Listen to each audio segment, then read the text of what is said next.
So I wanted to tell you that I have asked these questions in few of the meetings of the same Green Pro webinars and other webinars, and I used to get an answer around it may be around 3 to 5% of the material alone is certified for a green building. And I wanted to know why it is like that. Whether it is because of that people are not going for eco label, will it be on the cost price? They feel that it will go up, or it will take time to get certified. All these things are like most consuming, time consuming and budget consuming things.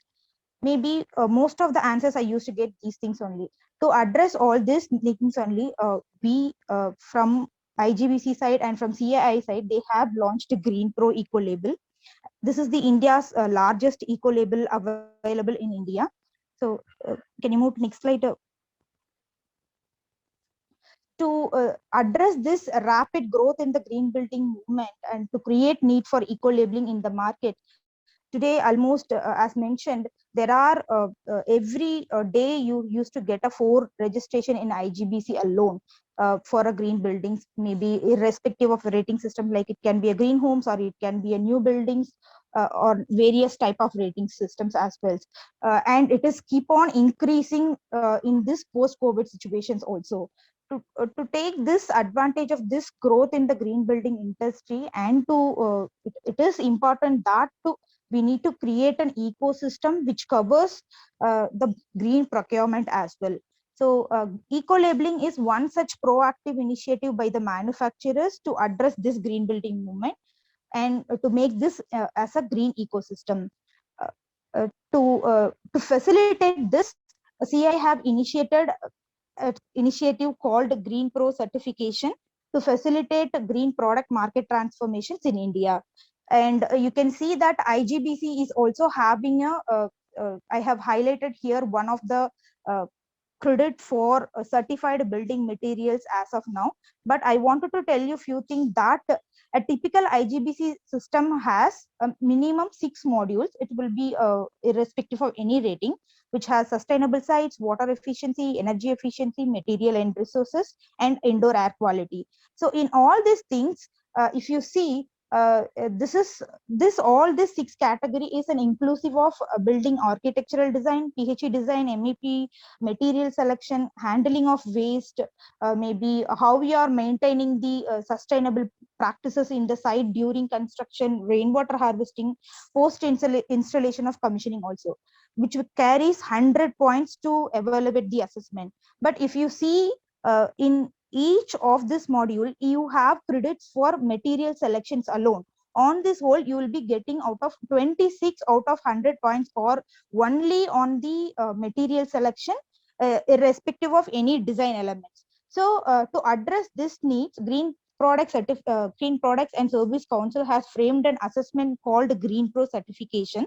After this framework only, IGBC is also included a certified product materials in their assessment category. A few of such rating systems are like even green affordable housing, new buildings, green interiors, green healthcare, green campus and data center. You can see a credit for certified building materials which have minimum of 5 points in that. So it is directly benefiting you to get more points in the IGBC rating systems as well. To further go on this one, Green Pro, as of now, you have around 2,100 and plus products have already certified their brands across 24 categories from 130 manufacturers. But if you see this as a number, I would say this would be around maybe 5 to 10% of the building product market. To cater the need of the green building, and it is very important that more number of products to be certified and make available publicly to make the regular sustainable procurement practices. And this will not only support the green building market and also gives you a advantage to take you towards the sustainable visions and missions of your own organization. Also, this is like an aggregator to the global eco labeling network and UN government, so which will give you an international reach uh, to uh, to qualify for an export opportunities as well. And Green Pro is still working with other countries to affiliated with uh, their own eco labels. so that your products will be more easy when you go for an export opportunities. So to know more about GreenPro is like a performance-based certification approach. Move to next slide, Vivek. So it's like a performance-based approach only, and this GreenPro assessment will carry from cradle to cradle approach, which means that from the beginning, from the raw material extraction, the upstream transportation, manufacturing process, downstream transportation, and till the product is getting disposed from factory site, usage and disposal, all these things will be assessed. Based on this, the performance will be very better. So that's why it was called as like cradle to cradle approach. So this has been given a priority in IGBC rating system as well, and the validity of this GreenPro certified is about 2 years. So once your product is registered, and if you show the product compliances, once it has been evaluated by the GreenPro Council, it will be valid for 2 years. So every 2 years from the date of award of certificate, you will be having a chance to further refine your products as well. You can again, if you don't have any other changes more than 5 to 10% in the designs, you can just reapply and renew a certification.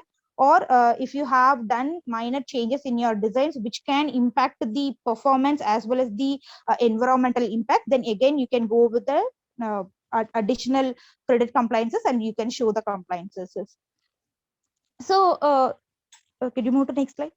So he's our chairman, Mr. Parasuraman. He's also the chairman of Green Products and Service Council. He's a past vice chairman in the World Green Building Council and thought leader in McGraw Hill. And he's also the founding and past chairman of IGBC. So we believe in that. We are working along with the Green Pro Council to make it, to reach it to the wider audience.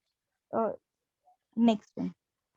So as I mentioned you in the previous slide, we have a 2,100 and more than 2,100 product got certified under Green Pro among some 24 plus categories. So these are all the categories like cements, paints, furnitures. You have a framework for all these categories, and day by day it is keep on increasing when it comes to a product category wise. And products that doesn't have a reference standards like a framework as of now, you can even submit your request and you can get your frameworks done with the help of Green Products and Service Council. Green Pro framework works in this kind of thing, like how does the certification program work? So these are all the 8 typical modules which will be available in any category, like even if it's cement or it's paint or when it's a glass, you will have a standard framework of 8 modules which will carry some points to on the whole it will be like 100 points, out of which you need to be get minimum 50 points to get certified for Green Pro. So if you see here, you can see the weightage has been provided more for the product performance and raw materials and manufacturing process. So the weightage for the product performance is given because that it should meet the green building's performances as well. Like it should meet the green building's requirement. So the weightage is provided based on that one. Most of the other categories also will have the same set of modules and the points, but depends on the category of the product. Points here and now will have a changes, but mostly it will be like this only. Weightage is provided. Next one. So the first module is called a product design. For example, in this one, every product company will have their own eco vision statement. So they have own vision and mission statement. But did you included the sustainability feature to be incorporated for your product? So that is what is being assessed in this particular module. So eco vision statement, eco strategies, how you to achieve your vision statement, how you have incorporated that in the design of the product, and how it is incorporated at the manufacturing stage. Based on that, this particular module will be assessed. So we need to see if our product is meeting all these compliances. Based on that, your points will be provided. So the objective of this particular module is to ensure the design of the product to meet the compliances for the eco-friendliness of the environment. so that whatever you have a vision in your mind should replicate in your design as well as in the manufacturing stage. So the second module is called as product performance. This product performance module is completely varies for each and every category separately. For example, if it comes to a plumbing fixture, the product performance will be based on the flow rate of the fixture. If it's on the boards and panels, like if it's on the PVC boards or acoustic panels, the performance parameter is completely based on the volatile organic component and the sound transmission of class of the particular boards and panel. So when it comes to a solar PV module, it will be completely based on the durability of the wood. So based on each product group, the product performance category will vary and the weightage is also vary. But an averagely, the points will carry from 25 point to 45 point. So that it will have a list, like for example, in plumbing fixture, if you have a faucet which have a 6 liters per minute of flow rate, then you will be having a point of around some 30 points. When you go for a 2 liters per minute, then your point will go to 45 points. Based on that, your performance will be evaluated. So the objective of this particular product performance is to enhance the performance of the product during its use, thereby leading the environmental benefits. So the next module is called as like raw materials. As mentioned during Karthikeyan's presentation, he's addressed that uh, all the performance and the environmental parameters is also included in this one. So it is based on the how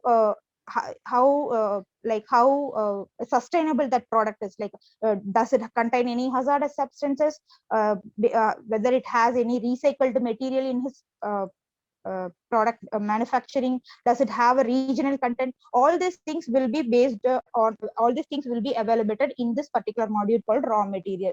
So raw material and how they are sourced is also carries points for that. So mostly the element for the first criteria for this particular module have mostly a mandatory credit, where you should eliminate these hazardous substances like lead, cadmium, chromium, and other things.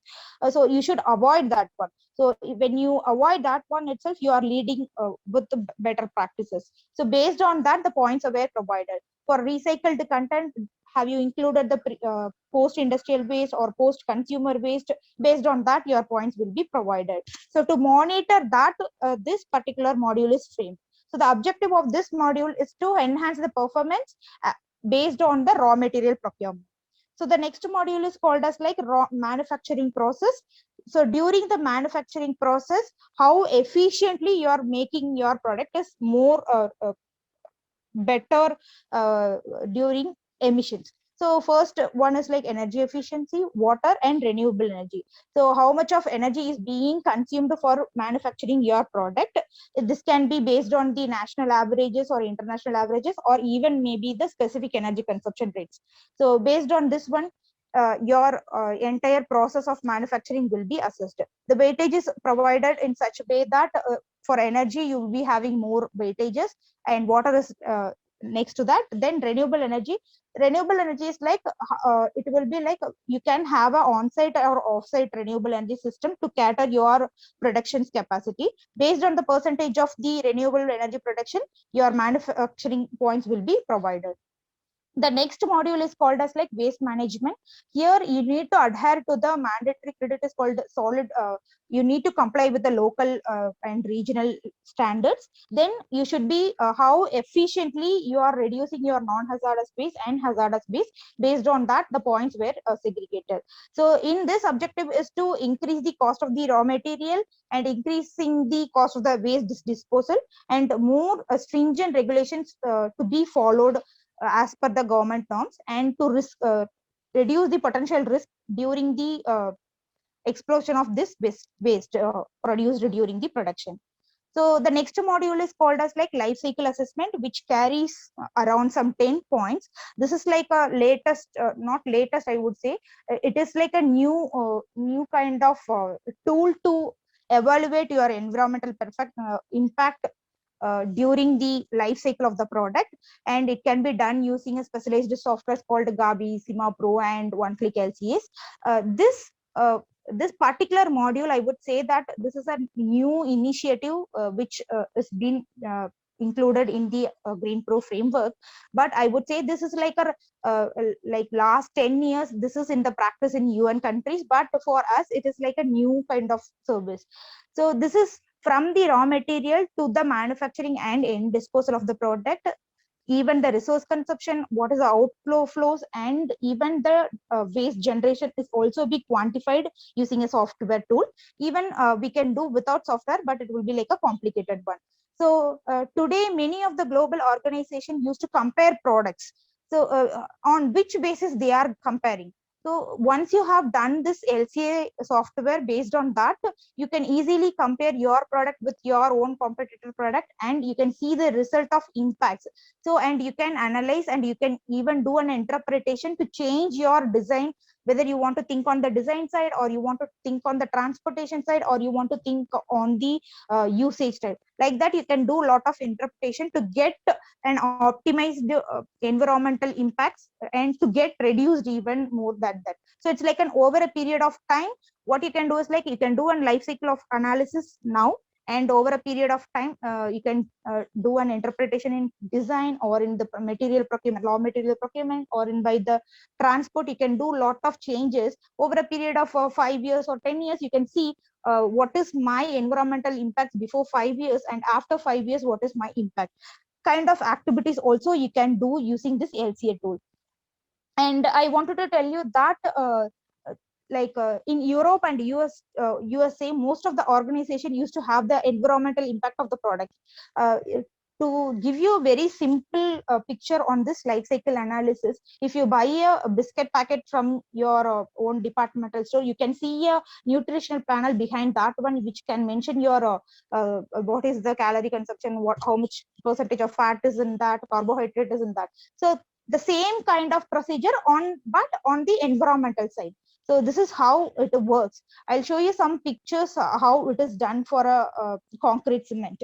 So this is like an environmental study which we have done for a concrete of using a standard OPC cement.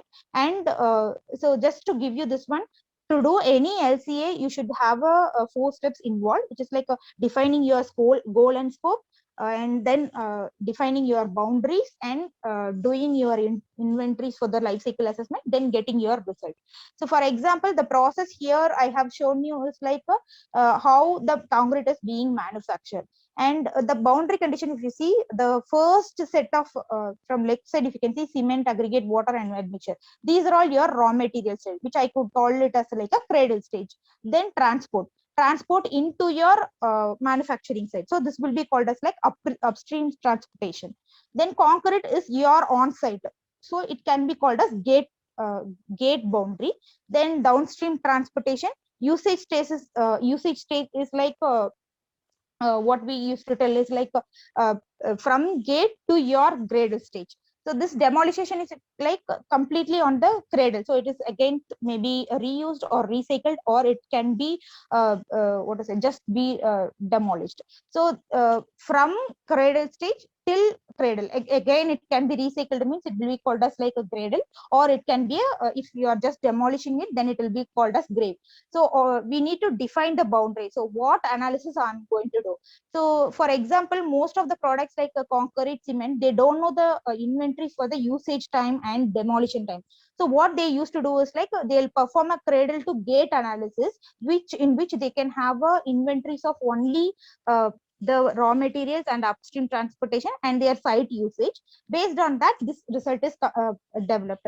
So I could say that the result which I have shown here is like a cradle to gate analysis of the goal of how much of impact is environmental impact is produced on producing 1 kg of concrete. So you can see to 11 number of environmental impact categories were disclosed the results. The unit, like for example, abiotic depletion, 5.2 into 10 power minus 7 kgs of equivalent abiotic depletion is being created because of 1 kg production of concrete. Like this, you can even do a global warming potential. So 8.85 into 10 power minus 1 kg of carbon dioxide is being emitted during the production of 1 kg of concrete. Like this kind of studies you can do using an LCS software. Not only this environmental impacts, you can also study the resource consumption and waste generation and output flows. For example, for a producing of 1 kg of concrete, how much of resources being consumed for my factory. It can be energy, it can be a water, whatever it is, and how much waste is also being generated is also can be calculated using this LCA software. So the next module is called as like product stewardship, where it is like an initiative kind of thing. You and as a product developer, you need to have a policies to educate the users and till educate your stakeholders and the end users, and you need to maintain the particular quality of your product till it get dispatched, and you should not get it back for a QC not done. So that one, and the extended producer user responsibility is something new for our country. Like even after the disposal of the product, are you having any initiative to take back the product and you're reusing or recycling it for a better purposes? So that is also being considered. Based on that, the points were segregated. The next module is called as like innovation and development. In this one, uh, the above 7 modules have given you set of credits for each thing. So if anything is missed to assess, or if you have a better strategy which have a better environmental performance, that you can document it and you can submit it as well. And if you have received any others awards and accolades, like you've been rewarded with a better non-hazardous material, like that, if you have any awards, that also you can document and you can get credited for that one. So on the whole, if you see, like a green pro assessment will have a 8 module. Out of that, you have each module carries some 3 credits. Each 3 credits will have some points. So each point, on the whole, you will be getting some total 100 points, out of which you should be having minimum 50 points to get eligible for green pro. So this is how the simple as the process, which is like a similar kind of process to what you used to do for IGBC, but it is more on product performance as well as on the environmental side. So how you are going to, like, you have assessed your product based on all the categories. So what you have to do next, you have to register in the Green Pro website, or you can write it to the Green Pro Council and they'll register your product. Once the registration is done, show your credit compliances across all the category. If it is not mandatory to show all performance parameters, but you can wherever you are adhered to that one, that alone you can just show, and make sure that you are getting minimum of 50 points and submit that to the council. Council is nothing but like a Green Pro Products and Services Council. What they'll be doing, once your product is getting submitted, they'll give it to the sustainable leaders in that particular industry for a third party verification. Once that verification is done, if requires, Green Pro is also have a site audit for your factory building. Once it is done, and whatever the submissions you have made and whatever you have processed as per the framework, then they'll be giving you an award of certificate with a Green Pro Eco label, which you are entitled to use in your branding promotions activities. So the next is like the benefits. Most of the manufacturers today are finding more ways to differentiate their product from others one, like maybe from the competitor side. So in fact, on speaking to the teams who have their products equal label, they say that this process, this validation of this process plus the certificates gives the good content for the market to reach it better way. So along with this, there is also the ready-made green building certification market also, because like once you are a Green Pro eco labeled, you are entitled to use it in the green building certifications also. So this will give you that kind of accessibility, and which can help you in position your product in a green building market, and also with the you can with an architects, consultants, contractors. It is for the entire ecosystem of the built environment. Your product is also will be listed in the IGBC CI websites, where you can where your information is also provided in their website, uh, when the end user want to buy your product, you can directly linked in that web pages. So at Conserve, we also have the list of Green Pro certified products in our databases also, which we used to refer to our own clients as well. So when it comes to a brand equity, a Green Pro gives us another angle of branding, which is like a more cautious, responsible about the environment. At Conserve, we do many green building certification projects for IGBC and LEED, Griha, BREEAM, QSAS, GSAS, and everything. In fact, we propose the product, we propose to our own clients to use for green certified products, because like when you go to a non-certified brand and certified brand, when we propose a non-certified brand, when we also think that it can be like it just a self climbs only. Once it is verified with a third party only, it will be like it has a better credibility. So we used to recommend Green Pro certified and other eco labeled products to our own clients, and based on the environmental impact data, which is used by LCAs also. So it gives a certification programs a boost, and it also gives you a free few credit points for their respective systems also. So in fact, most of our client ask us to give them a list of green certified products, irrespective of eco labels as well.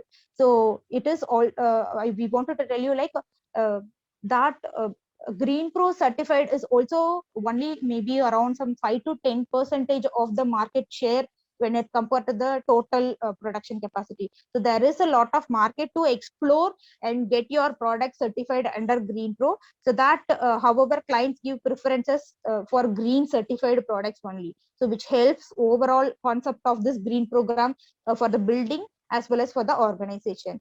And if you can see, as of now, 130 manufacturers from the 24 category, they have 2000, more than 2000 products certified. There are some instances that one manufacturer may have more than one product also certified. So but when compared to the growth of the industry, as I mentioned, it is just 5 to 10% of the products are only certified. And Green Pro is not only certifying building materials, you that in soon in the future you can expect a framework for even a consumer product, even it fun for textiles as well in the future. Since CA is part, Green Pro is part of CAI, and CAI also have the GBC. They have started with the construction materials, but soon in the future you will be expecting more frameworks on the consumer products as well. And thank you. Besides working with the team and the Green Pro at Conserve, we work with many green building projects and also help you position your products with these projects as well.